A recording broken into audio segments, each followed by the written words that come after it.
Hello, ladies and gentlemen. This is Ball Not Court Podcast host Cortez Paul. Along with my co-host Paul Mack. I want to thank you folks for tuning in today and listening to the show. Basically, we cover basketball, football, NCAA, or anything that's related to current events with a humorous twist to it, at least. You can follow the podcast at BIOC Podcast at X or Twitter. We're also on Instagram at the same name, BIOC Podcast. You go to our YouTube channel, that's also BIOC Podcast. Our Facebook page is Balls Not Court Podcast. So if you could please just give us a like, shout, comment on any of those, and definitely subscribe to our YouTube channel. And we thank you for listening and enjoy the show. Balls Not Court Podcast. Thank you very much.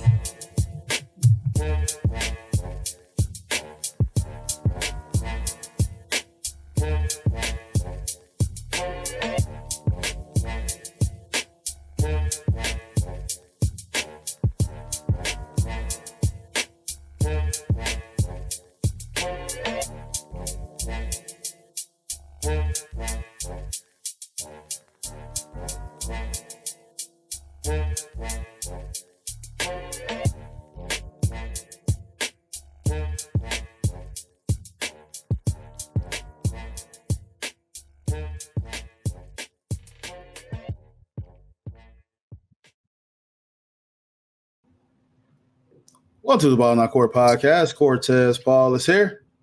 Paul Mack and CJ Hill. How's it going, fellas? Mr. Mack, how you feeling, sir? What the hell is Burton, bro? What's going on? Pacers stole one. Mr. Moment. I hate that. Well, you know what? I get why they're trying to make that a nickname because of the other nickname that he got from the other series from the Knicks. But come on, man. Come on. Halliburton is just too funny. It's too funny. But I know it's sensitive, so I don't want to. All right. It's a weird nickname too, because like he low key hasn't done much of anything.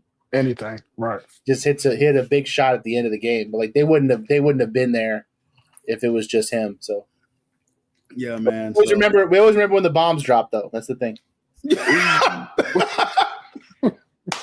Absolutely. That was a good one. That was a good one. Yeah. So, no, man. So that's why I say, but the moment had his moment, and so the score was 111 to 110. That game, the OKC Thunder pretty much led all until 3 seconds. So, what happened, Paul? What happened in that game, man? I think it was kind of what we harped on, last week, right? Like, aside from SGA, like none of the other guys really showed up, and Indiana's bench won them that game. Obi Toppin hit 5 threes, 17 points out of Obi Toppin. Like that guy hasn't hit 5 threes in a game ever, and it's just been the Pacers like whole postseason. Every game it seems like somebody is doing something that they just never did before. But you got 5 out of Thomas Bryant, only 5 out of Mathurin, 9 3. So you got 20, 29. You got almost 40 points off the bench. So their bench outscored OKC by 15. It was around a 20-point lead most of the game, but like that bench difference is kind of what closed the gap. And then once the game's close, like anything can happen in those chaotic final, 5 minutes of a game. Gotcha. CJ, your thoughts on game one? Pacers are never out of it, man. Like for some reason, 20 points, you get a team down 20, you think it's over with. But with them, bro, it's like they never out of the fight. They kind of like the boogeyman in a scary movie where you think you knock him down to kill him in the woods, and then you run, and all of a sudden he's standing right there as you get out of the woods. You know what I mean? Like, So, they'll get you. Even if you're under the blanket, they'll still get you. Yeah, they'll still get you. Yeah, so that'd be a good nickname for them next year, the boogeyman. You know what I mean? I like that. No doubt. Yeah, man. My thoughts exactly with the game is they had 19 turnovers in the first half, and just Indiana.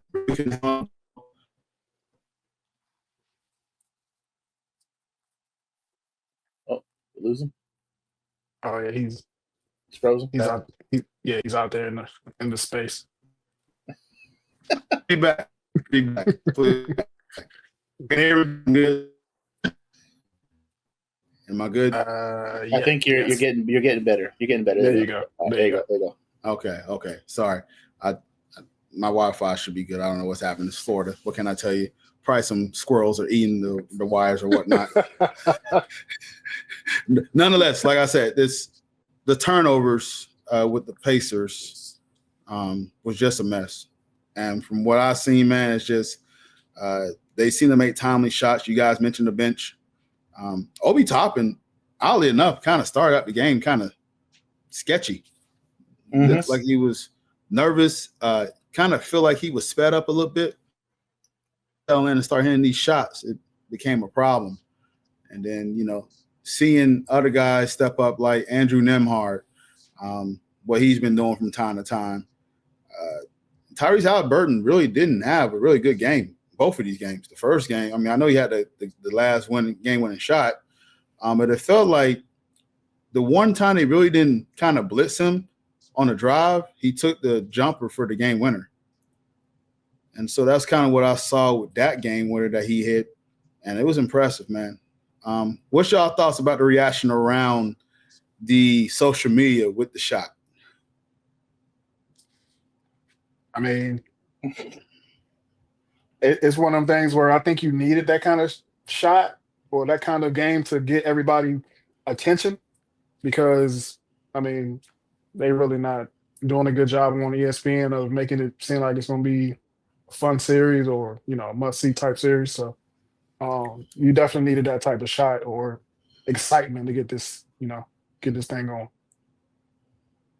I think there's just something out there like the basketball gods are just trying to make us just take Tyrese Halliburton as a superstar. Like here, he's a superstar. Here, take him. He does these things all the time that but like he had 10 rebounds in game one. Like that's impressive. Usually like those rebound numbers are kind of switched. Like he only had 6 assists, but he had 10 rebounds. So he still worked out a double-double. It was a weak double-double, 14 points. But like again, it's the way he manages the game. Like the fact that they had that many turnovers, he only had 3 of them. Now, mind you, he only had 6 assists. So I mean, it was a 2-to-1 turnover ratio, like not ideal. But like it's just these kind of things happen in the postseason sometimes. Like there are just things in sports where like it just seems like the stars are aligning and the league, when we're in this weird limbo of like who's going to carry the torch, that the sport is just trying to force feed you somebody. And it's like he's in a small market in Indiana. Now he's on the big stage. You're going to see him, every 2 nights in prime time. You're going to you've seen him all postseason.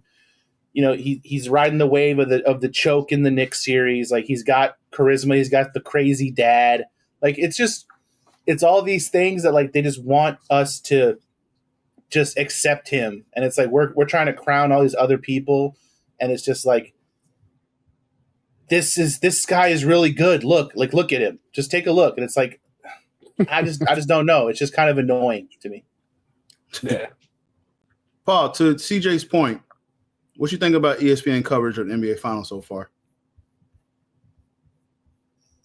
I mean, I just think no one really gave Indiana a fair chance. I think we knew that they had the ability to kind of do what they did in game one. I mean, they're undefeated in game ones in the postseason. Like they haven't lost a game one the entire postseason. So like if they were gonna get one, game one was gonna be the one. You know what I mean? Like they're just coming off of a long series. They didn't have as big of a layoff that OKC had.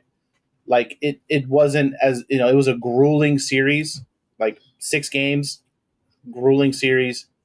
Most of those Thunder wins were blowouts, and it's just like you look at the competition, and we're guilty of it here. Like the Pacers' path to get here. They went through a beat down Milwaukee team. They went through a beat up Cleveland team. The Knicks were kind of their first real challenge. So it's like you kind of want to see what they got. Like I understand it, but like at the end of the day, like these are the two teams that we got, and like even on our show last week, like we're trying to break down these matchups. Like on paper, like there's a lot of similarities to where like games can go either way. Like it's just high powered offense versus a really good defense. You got Shea, you got two deep benches. So like it's just one of those things where like if you break it down to like its parts, like it should be a competitive series, but like just no one's giving them a chance, and I'm not too sure why. So I'm laughing at the fact that I feel like social media, including Twitter, just has a power over it's funny to see the powers of social media, because one, a lot of fans have been complaining about the court. Where's the trophy? Where's this to make us feel like we're watching the NBA finals? And so instead of putting a bunch of advertisements, get paid, that's fine. They stamp a bunch of YouTube logos, YouTube TV logos everywhere. And then guess what? Game 2, they put up these little tiny clip art like NBA Finals trophy, Larry O'B, like tiny clip art. And then when Tyrese Halliburton hits the first 3, Mike Breen says, "Bang, I owe that to him," because he got criticized for saying that I say the bangs for game-winning threes. Yeah. What? No. He says it for the Knicks, brother. Those are Knicks bangs. Yeah, and that's what I felt like. Paul was like, is he mad because the Knicks lost to this team? Like, what's going on? Is it a little saltiness with this guy? But I listen. We already talked about Doors maybe on the way out. Richard Jefferson is kind of dull at sometimes. Mike Breen is really putting this team on his back, and it's like the perfect Tyrese Halliburton moment right there. We know this guy's been clutch, and you missed the class. Hey, you could have.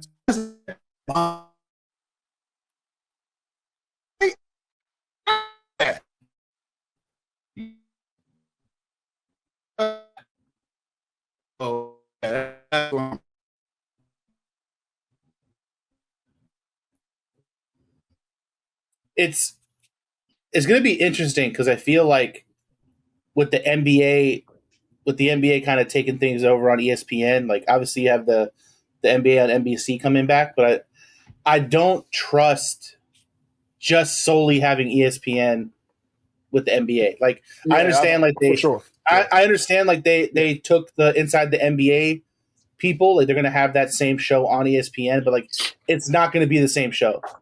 No, it's like not. They're not going to have the freedom. They're not going to have the off the cuffness that they had on TNT. Like it's going to be a different show.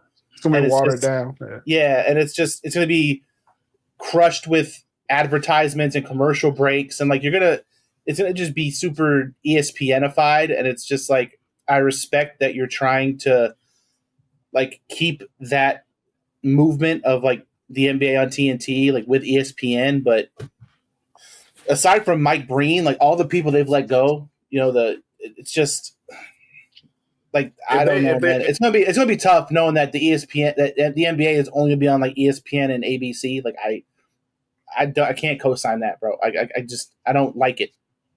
Yeah, and I wonder if, and this is my 2 cents here, the response, because we saw TNT coverage of All-Star break. It was horrendous. And then we now see the coverage of the NBA Finals by ESPN, ABC. Like, is NBC and Amazon of next year TV's deal, is it threatening, or is it just the way they're responding to this? It seemed like this is the response that we're getting from these networks, that NBC is back in the picture. Mm-hmm. And it's all about the allure. Listen, for us to – I understand the Lakers are not there. The Boston Celtics are not there. You got to actually promote this game. And now that you got to do your job. Exactly. You do your job. Right. These small market teams are there, and we need to push it up, because everybody's been dragging how the NBA has been selling all these other teams. Yeah. Halliburton is having a hell of a run here. we got to talk about this. The OKC Thunder's one of the youngest teams to get here and making an impressive run to get there. From scratch, dude. Like just a team that is built homegrown to the finals. Out the mud. Right. And we're and just the coverage just lackadaisical. It's just there's more coverage right now of where's Giannis or KD gonna go than like the NBA finals. Like, I went through like I was going through like my YouTube this morning, like just trying to see what people are saying, and like I got more clips of KD, Giannis versus like NBA finals highlights. Like no one cares, dude. Yeah. Like no one gives two shits about who's gonna win the championship. Exactly. And that's sad. And it's because the way the NBA media has portrayed other teams beside these big market teams. And it's really only a problem for either NBA and MLB sometimes. These are the two really leagues that has a problem with this. But well, it's because you gotta like all this KD and Giannis stuff, like it's keeping those bigger markets in the conversation. Like you're still able to talk about the Heat. You're still able to talk about the Knicks. You're still able to talk about, these Houstons and these teams that may get these guys. It helps you keep them in the algorithms of just having them out there where like they're actually just in Cancun hanging out. They're not doing anything right now. But like those teams are all relevant because there's two big names out there that are looking for a place to play basketball. And, that place isn't going to be Indiana or OKC. So it keeps the major markets. I've seen more coverage of just Jason Tatum sitting on a doctor bench with his foot wrapped up, talking about day 26 post surgery. Like I've seen more of that than anything. Like it's wild. Yeah, man, you're right. I might boycott ESPN next year if they fire Doris Burke. Doris your girl, bro. Yeah, hey. I mean, we've lost Mark Jackson, we've lost Jeff Van Gundy. I mean, they break up all the good teams, man, and it's just like Richard Jefferson's not bad, but at the same time, like if none of them are calling a game with Mike Breen, like I don't know, man, it's just bad. Like TNT had the better color commentary teams. Yeah, like I did enjoy Kevin Harlan and Reggie Miller. Yeah, they had a lot of guys that come in. Stan Van Gundy was good too. Van Gundy, yeah, for sure. Yeah. So that's the thing is, I wonder who's gonna. Have they announced who's gonna take over for NBC? Do we know who's calling those games? Are we bringing back a Rashad? What are we doing? I know Maria Taylor's joining like the main pregame team. Okay. I saw Dirk. I saw Melo. Okay, yeah. So they're gonna keep it. Yeah, they're gonna keep it to a. There's some good. They're gonna be in touch with the young crowd. We're gonna get like a bunch of homers out there talking about whatever. But the NBA. This is almost like a worst case scenario for the NBA right now. Like coming off the season that they had, where people talk about the ratings were really bad, the product's not great. This year's rookie class wasn't the best either. Like there was nothing this year, and then you go to the NBA Finals and you have Indiana versus OKC. Like this is just a culmination of a bad season, and then you're losing TNT on top of that, and it's just the rebound into next year is going to be interesting for sure. Yeah, for sure. All right, I just want to segue into that, and then we can. Glad y'all guys chimed in. Let's talk about Game 2 because it seemed like the Thunder really responded very well, 123 to 107, and it really never got close. Paul, your thoughts about Game 2 overall? Yeah, but it was the tale of two games, man. Like Game 2 was literally the opposite. The OKC bench, bro. Like the OKC bench, you got 20 out of Caruso, 18 out of Aaron Wiggins. Like that's really all you need. Shea dropped another 34. Chet Holmgren woke up, he had 15. Yeah. Jalen Williams got you 19. So like that's the thing is like when your guys weren't on the floor, like because if I'm Indiana, like let Shea drop 50. If Chet's only scoring 6 and Jalen Williams can't get you 20, you're outscoring their bench.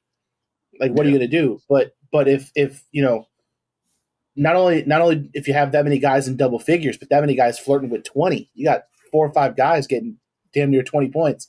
Like you're going to get run out of the gym. Like it's, and that's kind of what happens, man. Like OKC, they were like, they took that little chin shot. and they're a young team. They know what they're playing for, and they responded. They got to hold down home court, and now they got to go to Indiana and get one. But if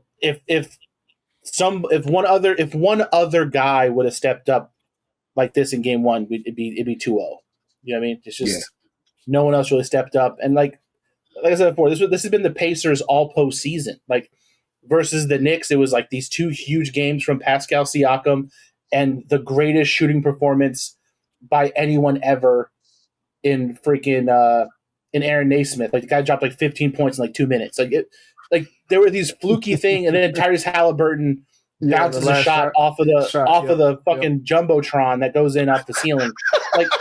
like you know what I mean? It's just been weird. It's just been weird all postseason for they just have these moments, and then in game one, Obi Toppin hits 5 threes. Like that guy's not a 3-point shooter, but it's just like these weird moments happen where someone steps up, and if that one person's not there to step up, they're in trouble. Because like we're still waiting for the big Halliburton game. Like there's going to be a game where he's probably going to get a lot of points or whatever. You know what I mean? He'll get a double-double, but it's just like but he's not going to do it like Shea. He's not going to get you 38. He's not putting up 38. They're two different players, man. And like the way that OKC's defense is, if he's not out running in transition or just like getting streaky hot, like he's going to get you 18 to 20. It's just a matter of like who else is going to get those points. And when you had in game one, they had like 6 guys in double figures. Like if you don't, it's going to take every single bit of that. And if you don't get that, you get a game 2. Paul, you got a point because even that Andrew Nembhard shot before Tyrese Halliburton shot, that 3 over Shea was like, what? What was that? Impressive shot, but like the basketball gods, dude. Like, it's just, I don't know, bro. The juju is real. CJ, let me ask you this. What's going on with Isaiah Hartenstein? Game 1, 17 minutes. Game 2, 22 minutes. Bench. Lineups being switched. What's your thoughts on the Hartenstein debacle here? I think he's just trying to match up against the Pacers. You know what I mean? Like we're going to go small and try to match up with them. But in reality, you should just play your style and have the Pacers try to match up with you. Now you take your best rebounder off the floor, and now all of a sudden you're relying on Chet to get you a rebound, and that's not going to happen. So now Miles Turner is just bodying Chet, and you got Siakam. He can rebound a little bit, not too much, but he can still get you, 6 or 7 boards. So I think I'm the type of person where if my style is my style, like we just got to, you got to stick to your guns. You're riding it, huh? You're just going to ride it out? Yeah, I mean, we made it this far with 2 bigs. We just got to ride this thing out. You know what I mean? Yeah. I think it's similar. I think it's similar to like the Knicks with Mitchell Robinson too. When they took Mitch out and they went small and played Cat at the 5. Now you just got to leave him out there, dude. You got to ride with your. Hardenstein's a plus 19 through these 2 games in very limited minutes. Yeah, you got to ride with your guys, man. That's why I'm confused with the minutes reduction because he's productive. Yeah, it's all about trying to match up, and you don't have to. You're the number 1 team in the NBA. Like make them come up to you. Don't go down. But they got enough talent to kind of work it out, I guess. But personally, and we both talked about. All of us talked about how deep both of these benches are. So yeah. That's why I'm confused. Like, man, I don't think he's being demoted because he's being productive in the minutes that he's playing. Yeah. But man, you just feel like with Hartenstein, he rebounds very well, and he also sets picks very well. A lot of DHO stuff at the top of the top of the key, like Wendell does for us. Yeah. So he absolutely. Yeah. And he's vital. He's a vital piece. Yeah. We get SGA a little bit of space because of that. So Paul, your thoughts on this question here. Game 2, was that more of Indiana just selling for the split, or was OKC really sending a message to this team? I think it's more OKC sending a message. I mean, we saw what they did to Minnesota. Like they won. When they beat Minnesota, like they beat down Minnesota, and like obviously they have lapses where they're susceptible to kind of getting blown out too. If all their pieces don't show up, like I know Shea is the MVP, but like they have a lot of talent on that team, and like some games it's gonna take more than Shea scoring 40. Like we talk about how important Chet Holmgren is. Like he's a guy that has to show up for them. Like I'm not saying like double, but he needs to get you 15 points, 6, 7 rebounds. Like he just needs to be active on the floor.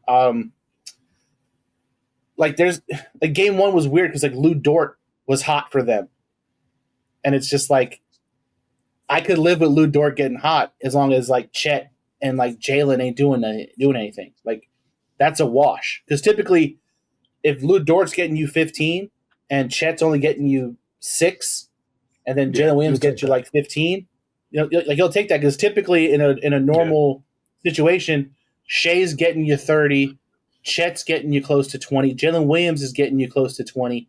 So like it's a nice little trade off because you're still netting some points back by letting Lou Dort go crazy, and then obviously the bench. The bench is a big spark for Indiana. So, like, if their bench is being outplayed and they can't keep the game close, and like we gave a lot of praise to Alex Caruso and Aaron Wiggins and these guys. Like, I think that's part of the Hartenstein stuff too. Is like bringing him in with a second unit. Like, that's huge for them because he's way more active on the boards and stuff like that, especially with the second unit. So, like, when Miles Turner's out of the game, he's not pulling him away from the basket. Like he could body or he could bang around with Thomas Bryant and these guys. Like it's a better matchup for him. But like if the Pacers are trying to keep their starters in, like I just think it's a tough ask for Hartenstein to just run up and down the court like that. I think he becomes kind of ineffective because like the game is just at a chaotic pace and he's more of a threat in the half court. So like you have to run your half court set. He has to come out, set screens, crash the offensive glass. So I mean I get it. I mean he's making the most out of the minutes he's getting. But, I mean, we said it before, as far as overall talent goes, like, the better team is OKC. And, like, sometimes like, you're gonna drop one. It's fine. Like, I just don't see a world where they're going to come out 3 more games like they did in game 1, where they either blow a big lead or, like, their bench just gets completely destroyed. So, like, I think they'll be fine. You just gotta withstand that Indiana haymaker that they like to throw. CJ, let me ask you this: in game 1, what were your thoughts on the reactions of the crowd? Like OKC crowd is one of the best in the NBA. What was your thoughts on the reaction? Right? Yeah, what's your thoughts on that? It's kind of like I don't know. They're like a mixture of wine and cheese type crowd, like real dry, but. Then some games, like you'll see them, they're like crazy, like Knicks type crowd. You know what I mean? So it's weird. It's weird to watch it. You know what I mean? And they just stand there until they score the first bucket. But it's just like y'all not even like really into this. You know? What were your thoughts on their faces when they saw the Halliburton shot went in? I know you saw the faces. Yeah, it's like, like bro, like they're like, yo, this is really happening right now. It's like a gut punch. You know what I mean? Like you just know that you're supposed to like dominate, and you're leading the entire game until the last 0.3 seconds.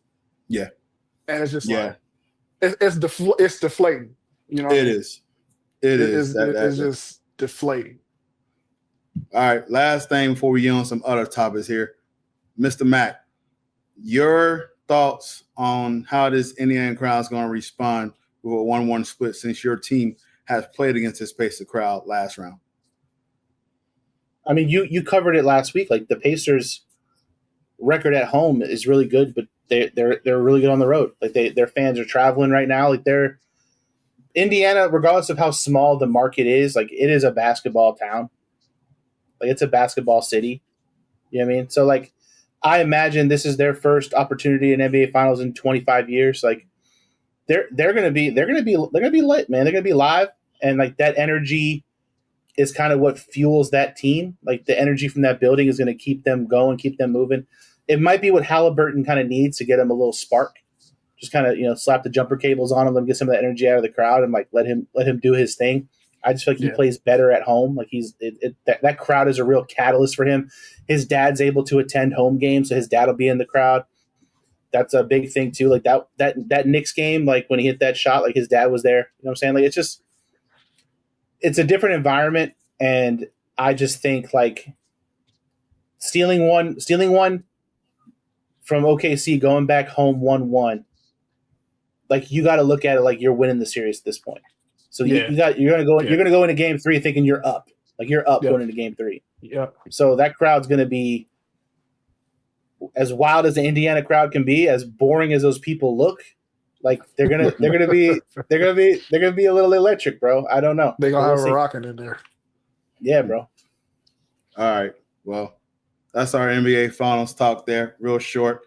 But we do got some news.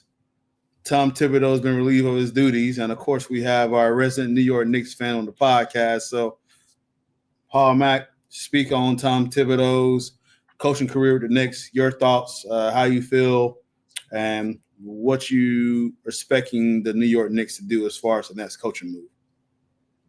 I just hate that somebody's got to be the scapegoat. Yeah, you know what I mean, like.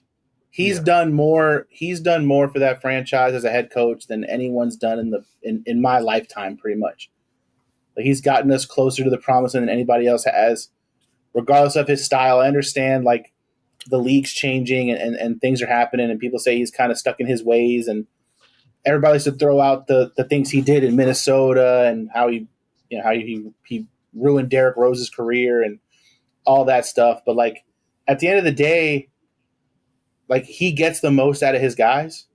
Yep. And like he took a team, like if you look at some of the teams that the Knicks have had in the last decade, and you look at where we are now, and the fact that, you know, people want to even come here after kind of the debacle that New York's been with ownership and all these different things, like just I can't say enough, man. Like just thank you, coach, bro. Like it's been a good run. Like every year we've gotten better. You know, we were depleted with injuries last year in the postseason. We still made as good of a run as we can do.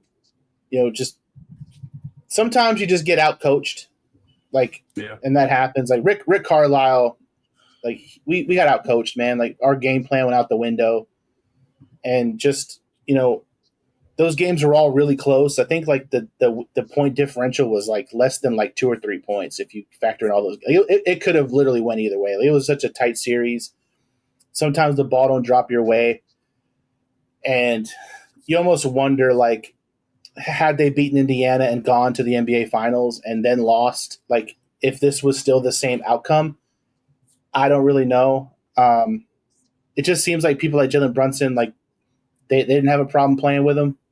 Playing for him, but now we're just it's just ways to keep the Knicks relevant, man. Like I said, similar to the KD and the Giannis stuff. Now, like every episode of Sports Center, every episode of whatever is gonna, who are the Knicks are going to be their next head coach? Is it going to be Jason Kidd? Is it going to be Mike Malone? Is it going to be me? I don't know. Who knows? But it's just like you got my. But it's just one of those where like it just keeps the big markets relevant, and I think.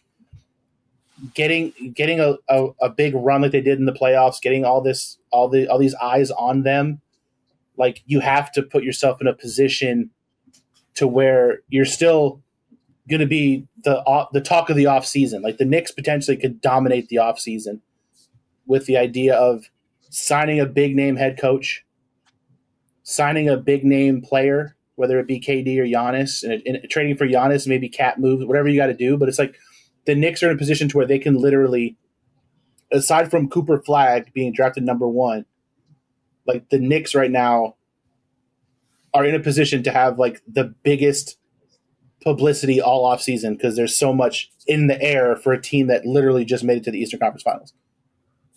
Gotcha. CJ, your thoughts on the Knicks making a switch? I mean, you kind of saw it coming. Because they always complain about Tibbs and how his rotations are and how he doesn't play anybody, even though they don't have a bench. So that kind of doesn't make sense. But then, like, it was rumblings that they were going to trade Cat for KD. So I'm like, oh, okay, yeah, this makes sense. They got to find a scapegoat. But I don't think anybody. It just don't. You just should have kept Tibbs, man. I don't think anybody can come in and really. Tibbs is kind of like what he like is New York kind of in a way. You know what I mean? Yeah. People are going to realize. I think people realize too. Like whoever you bring in there, like with that team as is, with that bench as is. Yeah, like, it's just you're gonna kind of appreciate what Tibbs did because like they don't have a lot. You know what I mean? Like aside from their starting five, like they don't have a lot. Like I saw a thing like they had a thing where like what 3 players played the most minutes this season, and like the top 5 are all Knicks combo, Knicks combos. Whether it's Hart, Brunson, Cat, Brunson, Anunoby, Brunson, Hart. It's all Knicks guys, but it's like you look at that bench, and aside from the occasional spark you get from Deuce McBride, like Mitchell Robinson was out 3/4 of the year. His and then bag, so who knows how long he can. And then you just how do you trust Landry Shamet and like some of these other cats? Like I don't know. So I mean, we'll see, but here we are. Yeah, man. This is Tom Thibodeau, who is 400 wins and 226 losses with his New York careers with coaching. 400 wins, bro. 400. Yeah, 400 wins, man. So it was kind of crazy that when you get to the Eastern Conference Finals and you haven't been there in how long and this kid get let go, I definitely would have stuck around for one more season with Tibbs. Wouldn't have gave up on him that easily. But I get it. But then sometimes I don't because I'm trying to figure out. I know the ownership that runs this team. Paul can attest to that. Yeah. And so just hearing the murmurs of like there's disagreements about him and it's been made known publicly. So I just kind of question the whole motive of that. But doesn't seem like Tibbs kind of really ran a bad mouth the organization or anything in any S interviews when he left. So I don't understand it. I would have gave it one more year and then try to give him some help. Yeah. I mean, this is the team that did push all the way to the Eastern Conference Finals and really did play well. And so that's why I say, unless the goal was really to championship or bust, I wanted to fire them.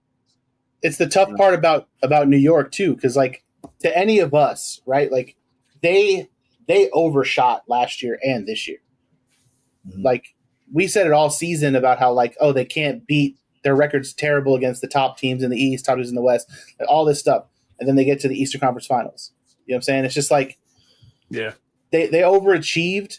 Like they probably were another year away of everything kind of clicking. This was really their first year too with Cat and Bridges and this current iteration. And it's just like, you're just going to experiment one time and like almost have a cure and then fire the lead doctor in charge of the whole operation. Like just a weird vibe, man. So we'll see, bro. Like I said, it's going to be your kicker on ESPN every day of who's going to be the next Knicks head coach. So we'll be in the news. We ain't going nowhere. CJ, talk to me. What's your thoughts on this, my man? Let me share my screen right quick. I ain't a fan of Suggs in the middle. He's covering the whole logo, bro. I'm glad Paul said it because I mean I was gonna say something, but I'm gonna stick to the jerseys. But being a Magic fan since I was 7, this is, I don't think it gets any better than this. Like this is us and every sense of Magic, like Orlando, yeah. Like you can't get any better than this. Paul, your thoughts on the jerseys? There was once a time in my young life where I thought the Magic had some of the I thought they had some of the coolest jerseys. Like I just love those pinstripes. I love the star in the middle there. You know, I love just like that look. And it's just like it's good to have that back. They've had some interesting jerseys. Like I like that one when we had T-Mac with kind of like the stars like embossed in it. Like that one was kind of dope. Yes, I love it. But I just feel like the Magic, man. They're blue and white pinstripes and white logos, bro. Like I don't know, you know what I mean? Like it's just that shit's sometimes like less is more. Yes. Yes. And like that right there is like everything. The epitome of just like, if I was creating a basketball team, like those are uniforms that I want. I don't need anything fancy. I don't need anything flashy. I don't need a bunch of colors. I don't need all kind of shit like that. That blue and black one, that one's kind of clean too. That is hard. But that blue with the white, bro, that thing just takes me back to like back when the Magic when we had Horace Grant. I remember I used to live out in Claremont, and there was like a water tower, and they put Horace Grant goggles on that bad boy. And they used to, I remember, man, like there was a time where them pinstripes, them Magic pinstripes were tough, and like those jersey combos are tough, bro. And it just shows like they're kind of all in, man, and I respect it. Yeah, I would have cool, man. I would have went all black. I mean, I love the blue. Don't get me wrong, the black with the blue, I love it. But I would have went just give me all black. You know what I mean? With the pinstripes? Yeah. Or without the pinstripes? You want a solid black, or you just want the pinstripes? Oh, no. I want the black with the white pinstripes is tough. Yeah. Like give me the, but just go black all the way. Don't give me the half. You know what I mean? Like the top blue, just all black. Kind of like, remember back in the day we had those three colors. We had blue, black, and white. Yeah. Would you still want the Magic slanted or no? No. So just go back to like how Jalen and Franz font looks. Yeah. Font look. Okay. But like I said, they clean. I'm gonna buy all three. You know what I mean? Yeah, they're gonna get my money. I might cop one of those blue ones for real. I might get a Palo of that blue. That blue is clean. Yeah. So shout out to the Magic for doing this, and then also inviting the fans. I know timeliness is a factor. They really didn't get a lot of people the time to plan to go to the revealing of the logo event. They just dropped these on y'all. They just came out of nowhere. Just came out of nowhere. They shock dropped the whole rebrand. But see, here's the thing. Me and CJ are really tapped in, so we kind of got you get a little warning. You get a little warning that something's coming today. So I was already kind of warned. I woke up. I'm getting text messages from friends like, "Hey, something's big happening with the Magic today." Yeah, press conference today.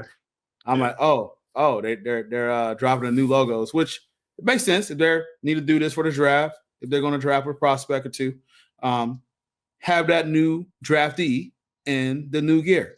So I took it upon myself because I went to the event. It was cool, taking pictures. They had the merch out. Fans abused the whole Mick Ultra. You can get them free. Hell yeah. So my homeboy Ryan got like 4 of them. So they kind of cut them off at like 5:00. And so free popcorn, bought some gear. So you know what, man? I'm gonna buy some gear, man. And let me see. Let me go ahead and take this San Fran hat off right quick. Oh shit! Here we go. Hey yo! Oh, that thing. See that hat's tough, bro. Just saying Magic, nothing crazy. Just look at these guys, sir. Bro. New logo on there, and it's got this is the Orlando Magic draft hat, and I had a cop. I spent about $150 on Magic merch that day. So I'm like, bro, as tough as those jerseys are, like the shorts go kind of hard. Like, I would just rock them shorts, all 3 colors, like those solid black, the black with the pinstripes, the white with the pinstripes, the blue. Like those shorts, like them. It just reminds me of '90s Magic, bro. Just Penny and Shaq doing things.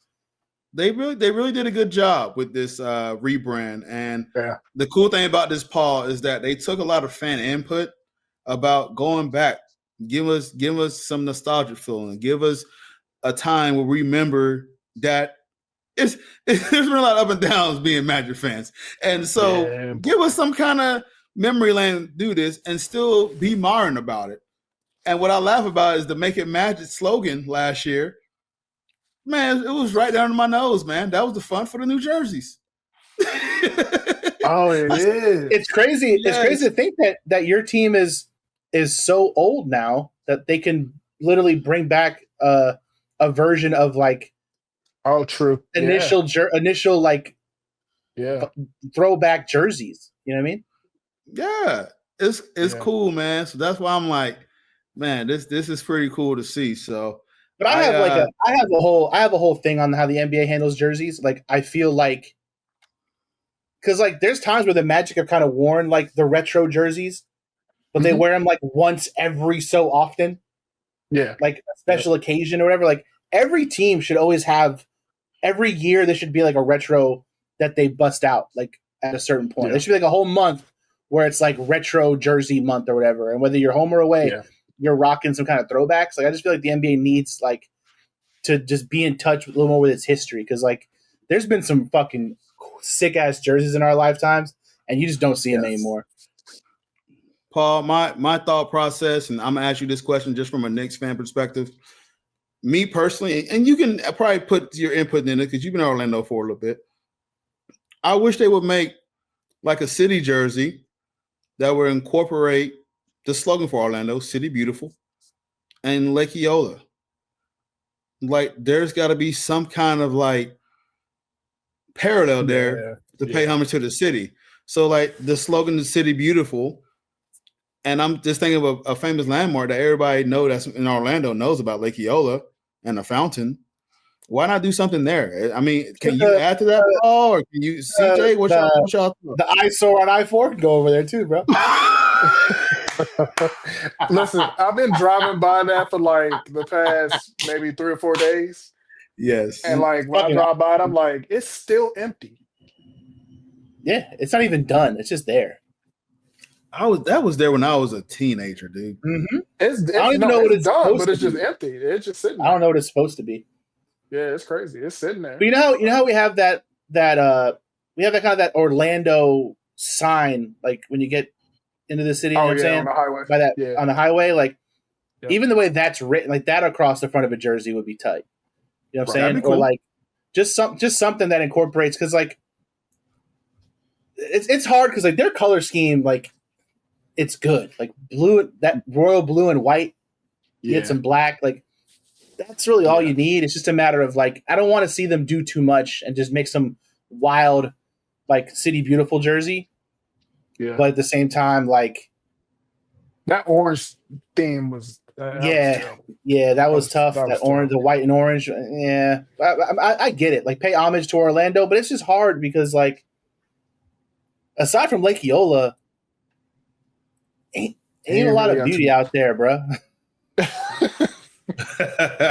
Like we're just downtown, dude. You know what I'm saying? Like we're just like you can make some Church Street. You can make some Church Street jerseys or some shit. I don't know. Yeah, Church Street or Paramore District. I don't know.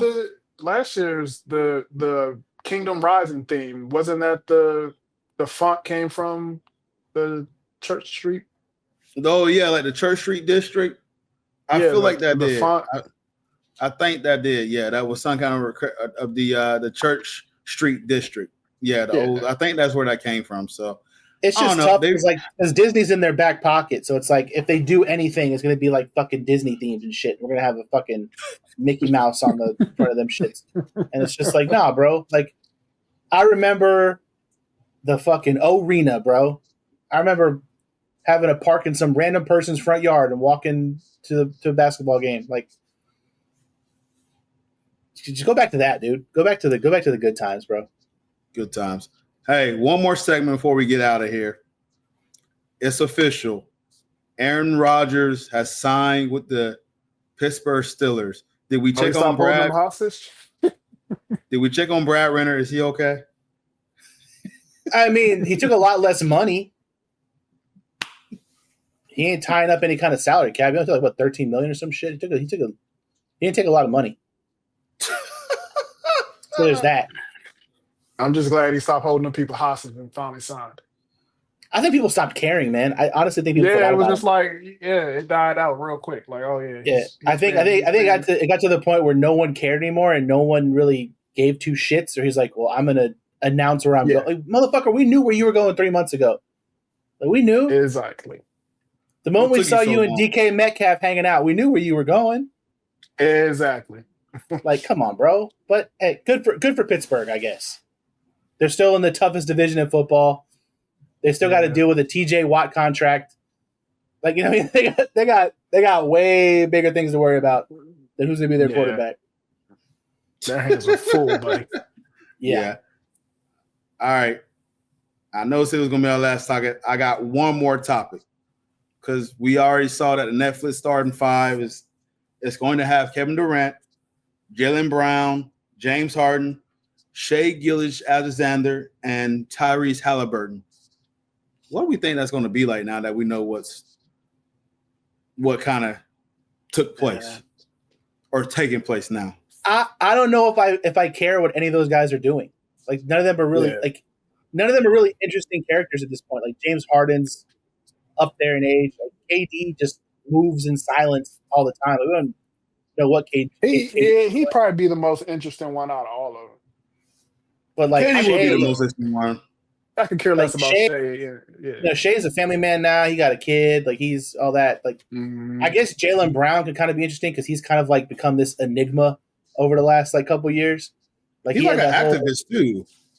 Yeah, but he also had that whole big Stephen A. Smith like argument before the season started and stuff. Like he's kind of been out there already. He's very kind of outspoken when people say things about him. He's going to defend himself.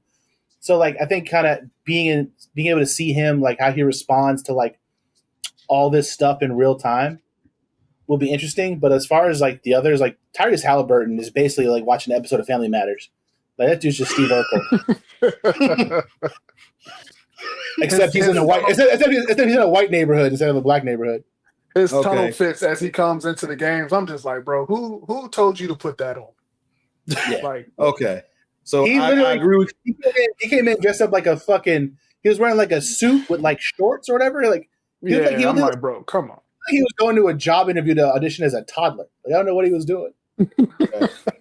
Okay, I got you guys. The extracurricular activity may be kind of questionable, but what they've been through their basketball stuff would be pretty interesting, like on the court. And that's what I think. Just me, y'all both like nah. Y'all both feel like nah. No, because like who was the fifth? It was Brown, Harden, KD, and then who else? Brown, SGA, Harden, SGA, Kevin Durant, Jaylen Brown, James Harden, SGA, Tyrese Halliburton. Yeah, like KD is the only one of those guys who like on a basketball court is like a killer, bro. Like I guess James Harden kind of has it, but like Anthony Edwards was like perfect or something like that. Yeah. Anthony Edwards was perfect last season. Yeah, he was fantastic. He's got an ego, so that's what I'm saying. It was fantastic with him. So like Halliburton just comes off as corny to me. Like he waits for these moments to just be goofy and like make his little. He just waits for the camera to be on him. And like it's like he looks for the camera. Like he wants the camera on him and he wants to do shit. He's not natural. He's not a natural. But but the one thing with Halliburton, maybe we'll get some candid moments about the whole being the most overrated player. That's what I hope we get some real good candid moments about him behind the scenes. Like, these mother called me overrated. Okay. And it might. I don't think he has it in him. He's too busy riding around in a car, fucking singing the fucking Halliburton song or whatever the fuck he's doing. Like he's too busy just like being. He's enjoying. Like I think he just enjoys like just having his name in the news. Like I don't think he cares. I don't think he gives two shits. Like I saw a video came up the other day of him in college, like doing a TikTok dance with like two white chicks, and I was like, this guy does not care, bro. This guy just wants to play basketball. He's come out and said it. He's like, I play a kid's game. Like I play a kid's game, and I'm having the time of my life, dude. Like he is legitimately like how you want people that play basketball to be. Like he hasn't lost that spirit of like it's a fucking game, and like you're treating it like a game. But he doesn't treat it like a job. He's just out there playing ball, bro. And it's like that's kind of interesting, but at the same time, it's just like I don't want to know what like 82 games in Indiana is like. I don't want to see those. I don't want to see those drives to the arena just going through the corner. I don't want to see that. Like I want to see KD like showed up to the arena 6 hours before game time with his hoodie on, just doing his little spin around, one-legged, like just a warm up. You know what I'm saying? That's the shit I want to see. Is like I want to see greatness, and like of those five guys, like KD is the most interesting to me because like you just don't hear a lot from him aside from his burner Twitter accounts. You don't hear much about KD. Yeah, maybe we'll get some stuff from maybe we get some stuff from the Olympics too. Maybe. Yeah. But I think they did a real good job with the Olympics documentary on Netflix. Anyways, that was like the quarter goal was fantastic. That was fantastic. So like I want to follow KD through the fucking train wreck dumpster fire that the Suns season was. Like I want to see that and how he was every game, showing up to the arena, having to stand next to Bradley Beal. Yeah. Like and not punch him in his head. Booting. Yeah. You know what I'm saying? I want to see that. It's like that was not a fun season for him. Like of all those of those 5 guys, like he had the absolute worst time last year. Like that's why he's the most intriguing. His season fucking sucked. I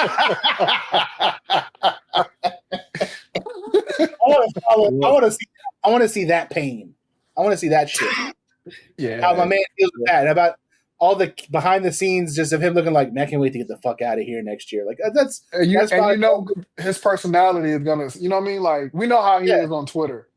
Yeah. So you already know behind the scenes, he got to be throwing jabs at people. Oh yeah, and he has his podcast. Like he's kind of low key funny. Yeah, no, he's hilarious. Yeah, so that's why. Like I'm a fan of like that. I want to know when shit's bad. It's like whenever the NFL does Hard Knocks. And like, they do it with a real bad team, and it's like, I just want to see how this is, because if it's a shit show right now, this is not gonna end well. You know what I'm saying? That's the shit I want to see. I want to see like that. So like the other teams, like 2 of those guys are in the finals. James Harden the Clippers had a great season, and Jaylen Brown still can't go left. Whatever. Yeah, nobody wants to see Jaylen Brown. I can tell you that much. Hey, he has like no personality either. Like he's none at all. He's weird. He's a weird dude. But listen, if he talk about the Magic on site, bro, it's on site. Hey, it's on site, Jaylen Brown. He gonna talk about the Magic. You already know. We ain't worried about that. He's on his way to Brooklyn, so it's all good. All right, good stuff. Fellas, anything else we need to add? We good? Darius Garland had toe surgery. He's going to miss the start of the season, if that matters to anybody in Cleveland. Well, there was a lot of rumors for like Suggs. I still want him now. Still do it. Darius Garland with 9 toes is still better. 9 of them. Give him the Dion foot now. Still take him on a max. Oh man. Yes. We got the draft. When's the draft? That's coming up soon, yeah? Yes, draft is coming 24th? up on 24th. Like 3 more weeks, 2 weeks, 2 weeks? 24th, 25th? Excited, man. Excited. So all right, then. We outside. Hey, we out here, boy. All right, wait. Let's wrap this bad boy up. And Cortez, bro, college football 26 right around the corner too, bro. Yes, sir. I'm getting in your little league, bro. I'm getting in your little league, pal. Yeah, buddy. I can't play with Boise State anymore. They don't. I'm about to say, you gotta retire. Move on. Hey, listen, I got fired in my other league, bro, so I had to retire. I went 2-9, bro. The new one, you get to do high school, and you get to do the National Signing Day. They put you in front of all the hats and shit, and you get to pick your college.